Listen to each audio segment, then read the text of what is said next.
Time is 6 p.m. Council City of Denison now convenes into regular session. Tonight's invocation will be given by Todd Pinto, pastor of Park Avenue Church. Let's pray.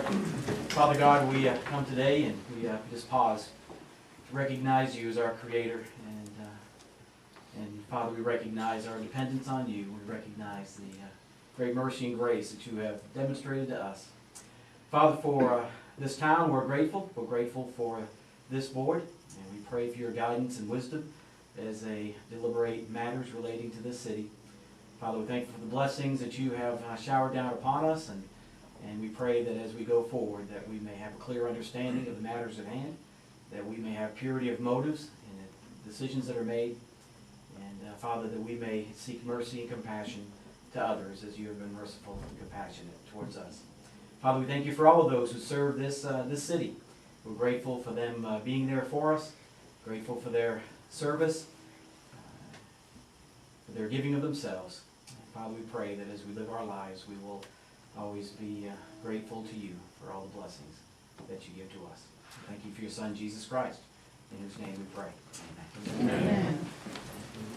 I pledge Allegiance to the flag of the United States of America and to the republic for which it stands, one nation under God, indivisible, with liberty and justice for all.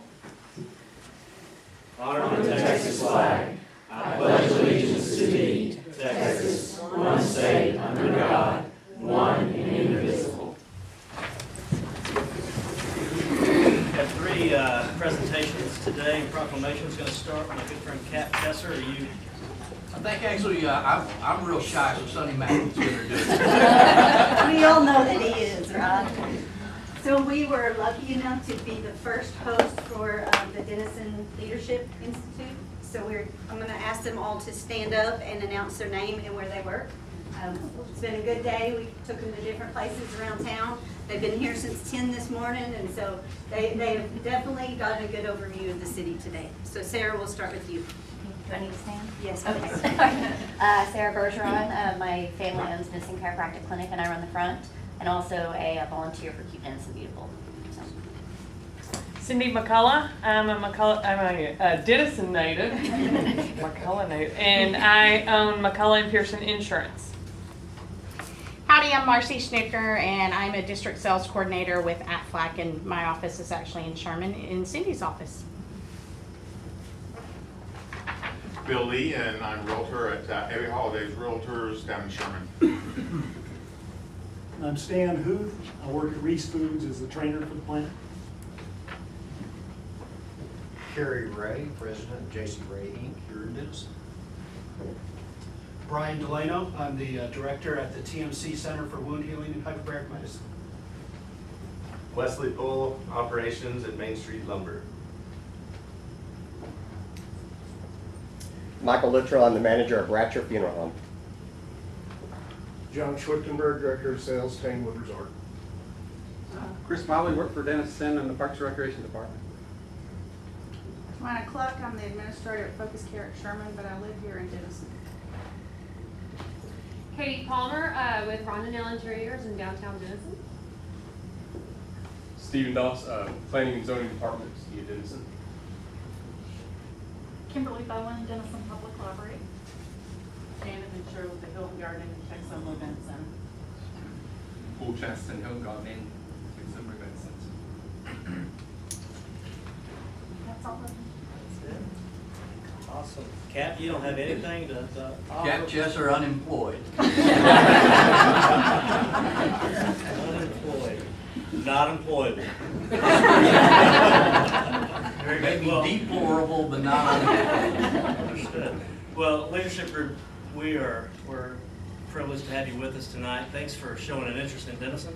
Denison's a great place to be, and many of us as council members have been in your seat as we got to learn the community, got to learn a lot of people. I remember my year on there, which was probably about 16, 17 years ago now, but there's still relationships that I formed through that 9-month period that are very close to me today.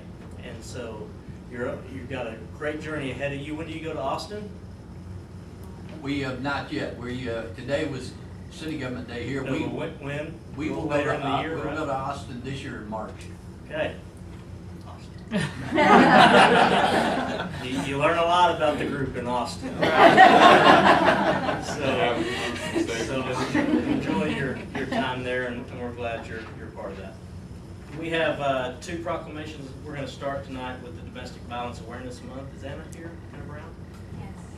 I couldn't find a seat.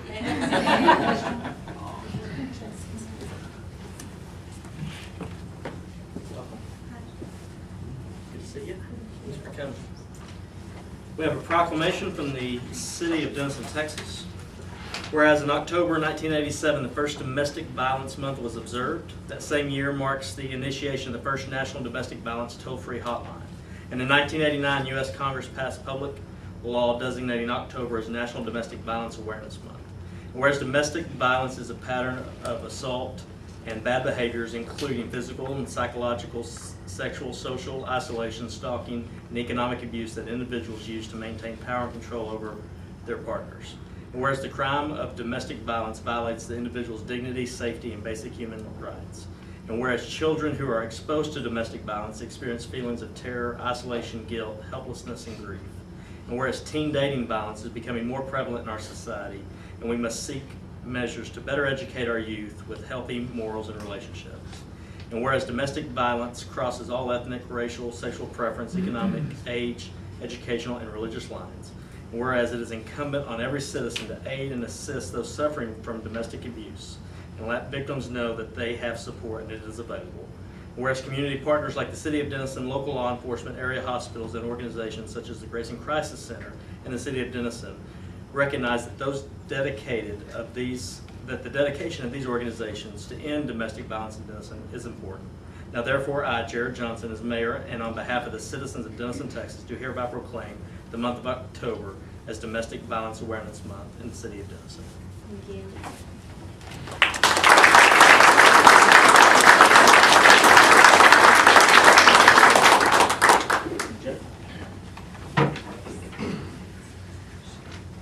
All right, for this next presentation, I'm going to invite Tammy Corson from our municipal court office to come up here.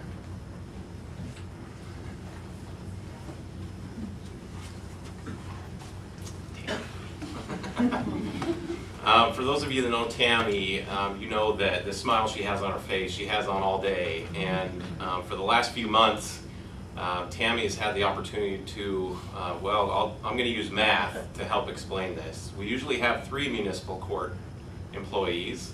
For the last few months, due to turnover and some other extenuating circumstances, we've had 1, and that has been Tammy. And this same smile that she's got tonight, she wears every day, and she uses it when she greets everybody who comes through the front door right here to City Hall, and she has represented herself and the city in an extremely fine fashion over the last few months, and we wanted to recognize her extra hours, her extra effort, emotional energy, mental energy, all that comes along with working hard through an extended period of time like that.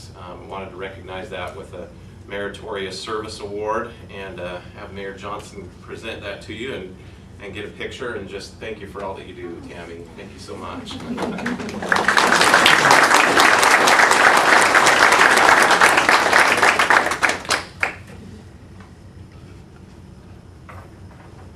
And I too want to echo Judd's comments.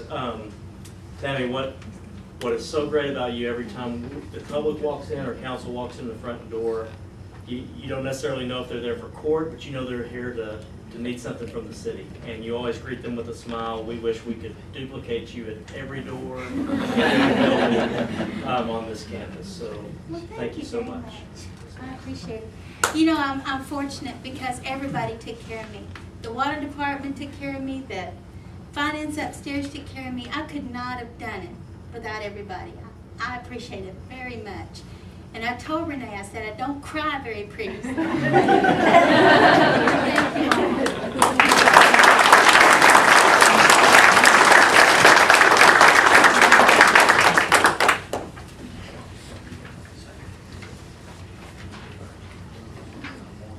Agenda item number 3, consent agenda. Mr. Mayor, I move to approve the consent agenda as presented. Have a motion from Councilmember Gott, second from Councilman Spiegel, all in favor by saying aye. Aye. Opposed, like sign.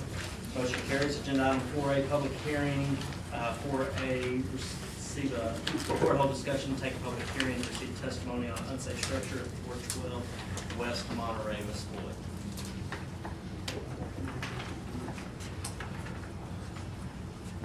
Good evening, Mayor and Council. Tonight we have 4 structures up for demolition.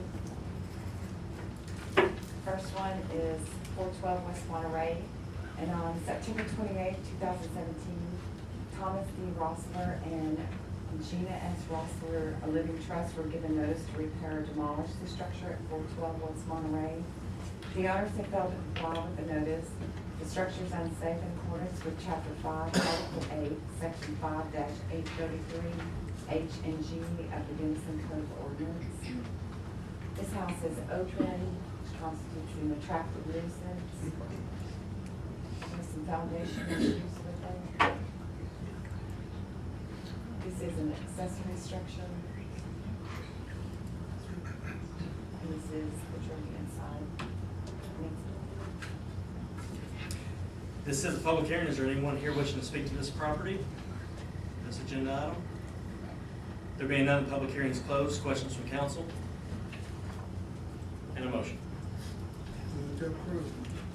I have a motion from Councilman Malver, second from Councilman Doty, all in favor by saying aye.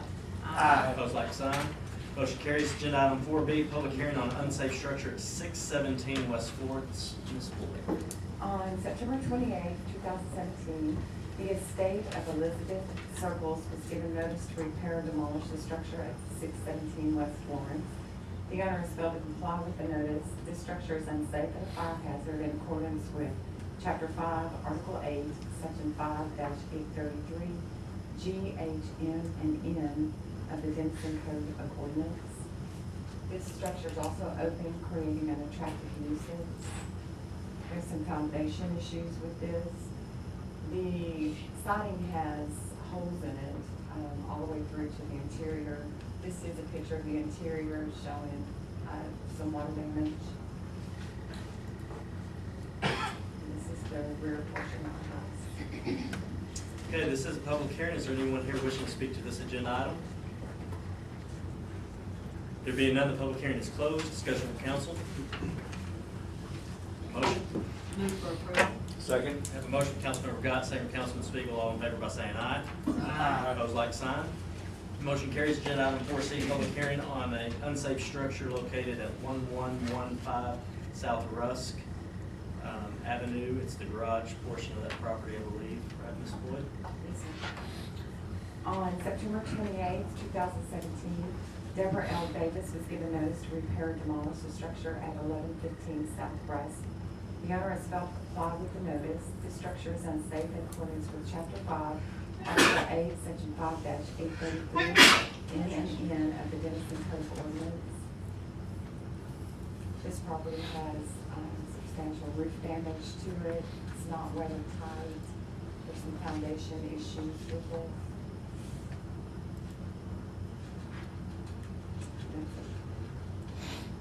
Okay, this is a public hearing. Is there anyone here wishing to speak to this agenda item?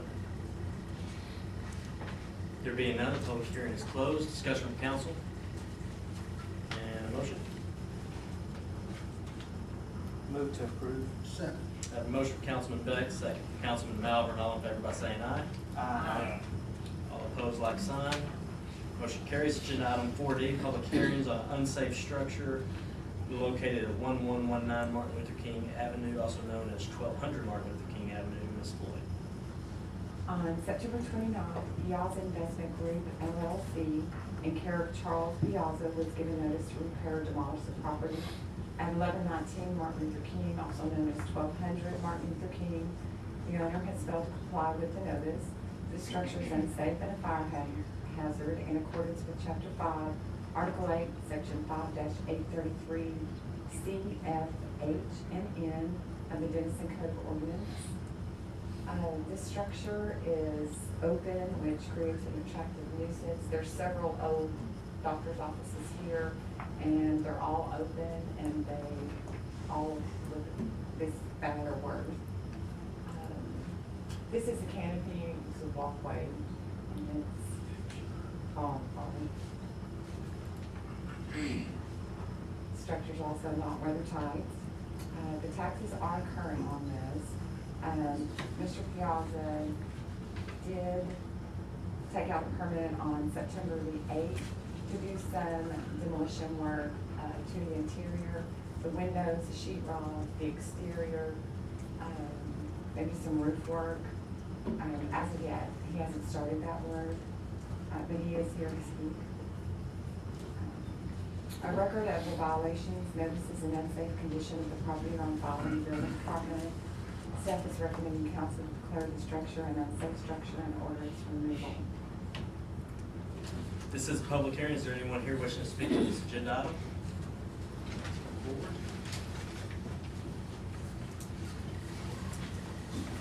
Welcome. Name and address, please, for the record. Thank you, Council. I'm Chip Piazza. I'm the owner of the structure. It's actually held in Piazza Investments Group. I purchased the property some time ago with the intention of developing it into a small multifamily project. I've got designs and survey there that are being passed around. The intention was initially to tie the development of this project into another multifamily project that I've got slated with the intention of capturing some scales of economy. As we know, the larger multifamily is sort of on the slow track. I did go ahead and pull a permit. Now, it is a select demo permit with the intention of taking down all the plywood, all the sheetrock. The bones of the structure are very good. It's a commercial foundation. The exterior walls are good, and it's got a clear span truss system. So my intention would be to blow out all the interior walls, take off all the fascia, the roofing, and at that point, we have some concepts we need to prove up once we have all the walls out to build pop lines and make sure all of our design works. After that, it would be our intention to come in and get a general building permit for the putback, but it's pretty crucial to true up what the concept is with the floor, the actual space on the floor. There's some mitigating circumstances that we don't exactly know how it's going to turn out until we get rid of all the interior walls, but I do want to say the bones are good. I have pulled a permit for what we call select demolition. It's not the entire demolition, it's just select. And I will hope the council will consider that opportunity for us. It's a nice little project. It's a 16-unit multifamily project. It would, bode well in that community. You've got two other multifamily properties in that area, just right down the hill. And I request the council to grant me a little bit of grace time on the permit. I think the permit comes with a little bit of time to cure it. I went ahead and pulled the permit whenever I got the notice, but I didn't exactly know how this was going to roll out. So my request would be to be granted the time to do the select permit, select demo, and then roll into actual building permits. Any questions? Questions from council? Chip, what's kind of the time frame on The select, I would have already started the select demo, but I didn't know how. You wanted to get this done first? Yeah, Sure. it's crucial to get this part done than to, be out there and then you guys show up. Sure. But there is some value there. The foundation, like I said, it's a commercial foundation, and it's a true truss job. It's trussed from outside wall to outside wall, so it lends itself very nicely to doing any kind of internal configurations that you want.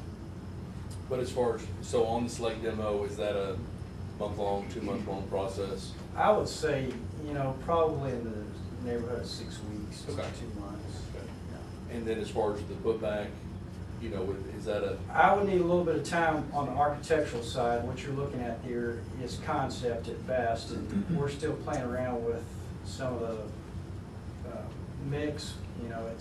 It's probably about 60-40, 1 bedroom, 2 bedroom. Okay. I'm getting some feedback that I need more 1 bedroom. Okay. But that's, at some point, you gotta get it off the design table and push the project forward. Well, and my thought is, you know, if we, typically on these American Freedoms loans, kind of a 6-month time frame is kind of where we're at. Would getting to the stage of pulling a general construction permit, that would have to happen within 6 months. Is that a fair statement? Normally, it's 6 months No, to I'm complete sure. the work. That's right, normally 6 months. Yeah. This is a little more extensive than a single family that we normally see in this, so. Sure. I'm just kind of thinking it through in my head. What would be the ask?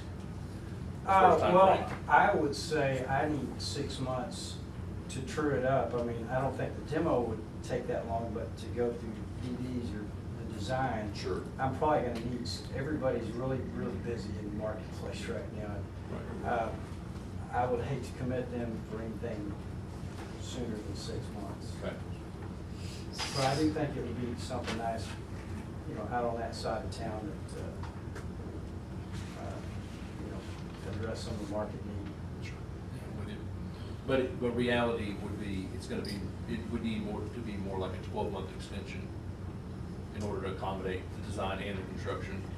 Yeah, at least. I would prefer to, you know, if you're gonna put me on a timeline, you know, put me on a timeline for demo and DDs, pull in a general building. Gotcha, and then regroup from there. Regroup from there. So what kind of demolition are we talking? Well, if you look at the exterior, you would take off all the roof, the fascia. My intention would be to leave as much of those brick pylons as you can, but everything in between it comes out. And I'm not sure what the outside texture is gonna look like, but my vision is a combination of stone and masonry. What I can leave there, I would like to leave, even if I have to paint it. I prefer to leave what's there than to take it down and put new masonry back up. But the footprints as we've got now that you've seen have those sinew pilasters or stone pilasters already in place. So we've sort of worked through that. So I think I can leave those and then put in what they call a water table, connecting those at windowsill height, and then do some kind of hardboard or stucco or ethos on it. At that point, I'm pretty certain we work back here with the council working through what the exterior looks like. But your intention is the demo that you're intending to do now, is that gonna get the facility where it's no longer a safety hazard? Yes, ma'am. Okay. It would basically be, what you would see is the skeletal frame. You'd see exterior walls, roof trusses, and then there is some decking we're gonna have to replace, but my intention would be to get it back into a weather-tight situation before we go into the general permit. And this year, you're talking about 6 weeks or 2 months? Probably 2 months to get rid of all the wood and sheet rock. It won't take long once you get rolling. It's not that big of a structure. Okay, so what I would maybe recommend then is that he's already got the demolition permit, and that we grant our normal, he's already pulled the select demolition permit, grant 2 months to finish that. And then come back. That should give you the time you need, right? On the 'Cause demo, I I don't know if I'll have the actual design development drawings done, because I've got to get those walls out and then take those plans and sort of true them up and get rid of probably some of the 2 bedrooms. So, Right. Well, I hear what you're saying, and I can understand. What we can't do is be out there 12 months from now and us not making any progress. So I know I think to protect the citizens that have to live next to this mess, we can just go for 8 weeks to do that, and then come back, work with staff, figure out whatever timeline you need. We want you to be successful on it. We just can't have some long, uncertain time period. We have 8 weeks to get the select demo done, and then come back with, y'all will have a recommendation, maybe at least what time it will take after that. Okay. Right, that way we at least are making progress on the demolition, and we're not here too much down the line with this big 12 or 15-month timeline, and the demolition hasn't even occurred. That's fine. That would, I mean, that's my, at least get you to where you need to be now. I would like the date on the permit to be today's date, not the date that I pulled it. That's be 60 days from today. Yeah. It's council subject chooses there. Because, and you gotta understand from where we're coming, because we know you, and we know you do a good job, and you know what you're doing, but we need to be consistent with everybody that comes before the council, and they don't all have the same background skill set that you have to do these things, so we've gotta be consistent with our Or messaging. is the 2-month consistent mark, or is that? Well, normally it's 10 days to pull a permit, 6 months to finish the whole project. We'll be glad to do that. Also goes down. No, but, and I was about to say the same thing, Mary, you know. But it's this is a little different because it's commercial, it's bigger, right? So, but if all the, I mean, to get just the demolition portion finished, 60 days seems fair, based on what you. Well, and yeah, and that's the other thing I was gonna say, you know, not everyone that comes to the podium has your track record, with, I mean, you know, positive track record, so that obviously is under consideration. We want you to be successful in the project. But yeah, we do have to watch that, because we have 4 or 5 of these on every agenda at this point, you know what I mean? It seems to be consideration, so we're in good shape. Good timeline. Well, there's also consideration to be made in having how many square feet this is compared to a single family home, the volume of space. Yeah, and it, you know, and I'm not opposed to 90 days if we need to do 90 days. I'll say that now. So. Well, he said he could do it in 60 days, so I think we should. Yeah, I'll give it a little extra grace there. Any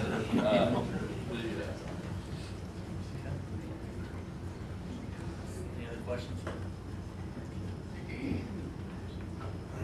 Well, thank you. All right, thanks, sir. Anyone else here wishing to speak to this agenda item? There being none, public hearing is closed. Discussion from council. And a motion? Mayor, I'll make a motion to approve the extension of 60 days to complete the select demo associated with this project and reconvene the 60 from days. today's date. Second. A motion from Councilman Spiegel, second from Councilman Doty. All in favor by saying aye. Aye. Opposed, like sign. Motion carries. Agenda item 5A, receive report, hold discussion, take action on city of Denison employees' health benefits miscellaneous.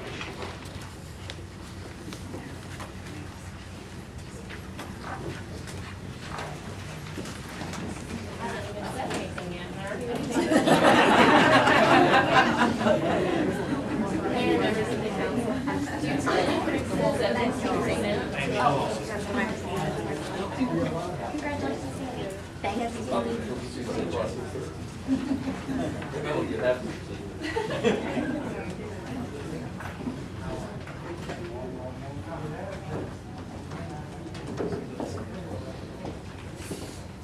Due to increases of 15% to the HSA plan and 20% to the PPO health plan provided through TML, the city of Denison opened up health coverage to the private market. No bids were received through the request for proposal process. Since no bids were received, staff explored unconventional methods to defray costs directly paid to employees. Currently, the city of Denison offers its employees 2 health options, an HSA and a PPO. With the employer monthly contribution currently set at $458, the HSA premium, which is currently set at $408.84, is covered at 100%. The remaining dollars are funding an HRA for deductible buyback, as you're aware. If employees elect the PPO, or what we call the buy-up plan, they are responsible for $50 a month. A portion of that amount is also used to fund our HRA. The current balance of our HRA account is approximately at $80,000.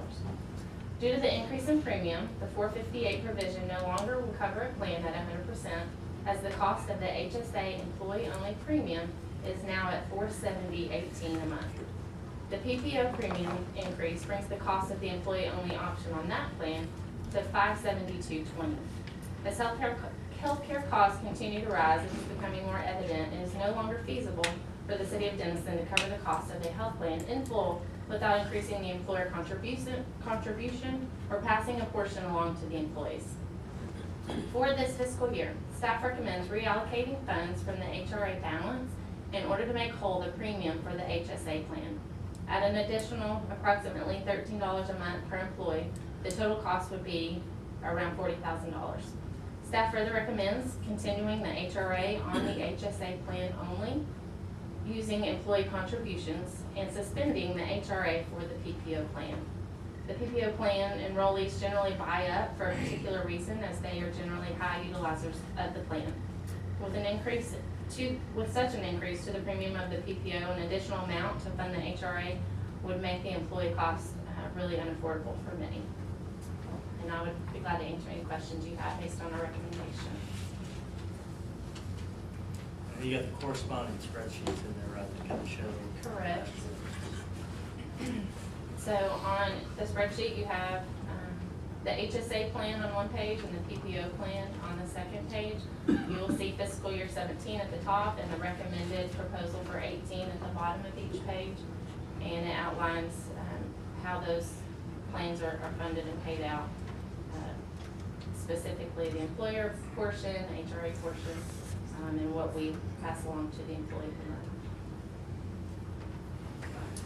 So Amy, so if I understand it right, the HRA balance, it's, for lack of better words, it's somewhat overfunded based on our history of how much is really being used. So we're able to buy down the employee's portion of the premium, at least for 1 year, by taking a portion of that overfunded and applying it to every employee's premium. Correct, and so you can't really plan for how many people are gonna meet their deductible. It's usually between 10 and 12%. Based on what we paid out, we feel like we have enough if we use it on the HSA plan only to fund 1 more year. But in fiscal year 2019, the deductible buyback would most likely be suspended.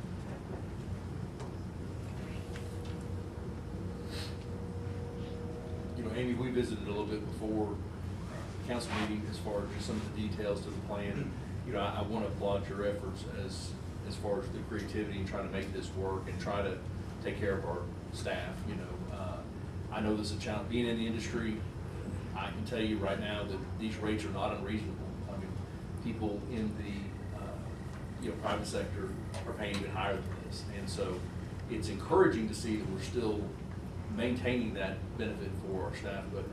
But I know it's disheartening for the family members and everybody else that has to bear that cost. It's expensive. So appreciate what you're trying to do to ease them into that. So.